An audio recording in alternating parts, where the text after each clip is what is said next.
Le sujet des langues autochtones à l'école et dans les secteurs professionnels fait maintenant l'objet d'une contestation judiciaire par l'APNQL et le Conseil en éducation des Premières Nations. Si le Québec impose des mesures périphériques qui empêchent à nos jeunes d'être fiers de parler leur langue, qui les forcent à parler français, qui les découragent à être fiers de leur patrimoine culturel, bien, je maintiens que c'est une politique d'assimilation. Ça n'a pas le même sens. Mais ça, c'est intéressant. Il n'y a pas le mot politesse. Julie Maréchal est professeure d'anthropologie au Cégep Garneau. Elle explique que les défis rencontrés par les étudiants autochtones sont nombreux.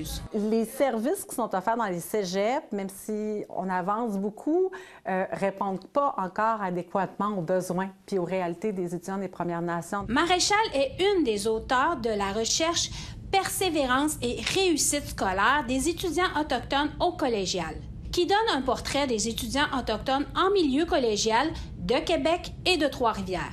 Elle constate que les Autochtones qui se déplacent pour étudier en milieu urbain doivent souvent composer avec un sentiment de déracinement culturel, du racisme ou de la discrimination. Une éducation qui n'est culturellement pas adaptée. C'est toute une adaptation à la ville, aux personnes, au cégep, des apprentissages dans la langue.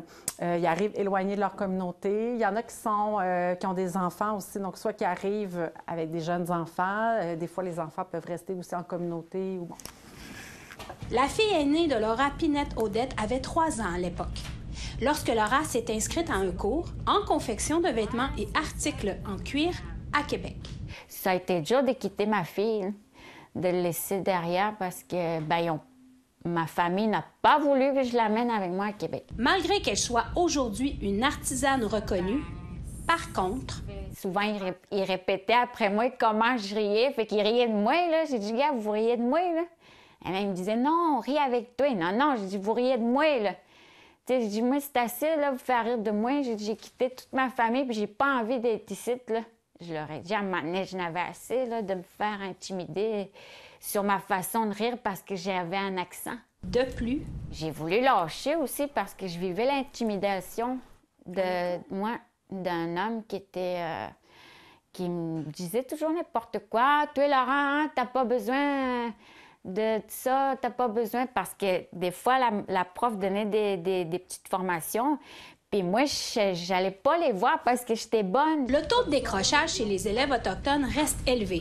Selon les chiffres, 58 % chez les Cris et 86 % chez les Inuits, contre 14 % en moyenne au Québec. Même les leaders d'aujourd'hui peuvent le constater que l'expérience étudiante est tout un défi. Ça a été dur, surtout quand on devait faire des travaux de recherche là, avec des groupes. Qui souvent, il n'y avait pas d'Autochtones dans les groupes où j'étais. Donc, c'était difficile de travailler avec des Québécois, mais je travaillais beaucoup avec ceux qui sont d'origine africaine. Pour cette professeure d'anthropologie, elle affirme que le système d'enseignement est un héritage colonial. Elle ajoute que pour sortir du racisme systémique, cela va passer par l'éducation.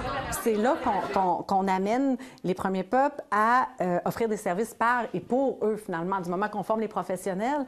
Donc, le racisme au cégep, il s'ancre dans un racisme systémique, dans le sens que l'étudiant qui ne réussit pas, l'étudiant qui abandonne parce qu'il y a trop de difficultés, parce que le système n'est pas adéquat. Aujourd'hui, cette mère au foyer et artisane confectionne des mocassins pour plusieurs personnes. Sa formation, elle l'a terminée à l'époque.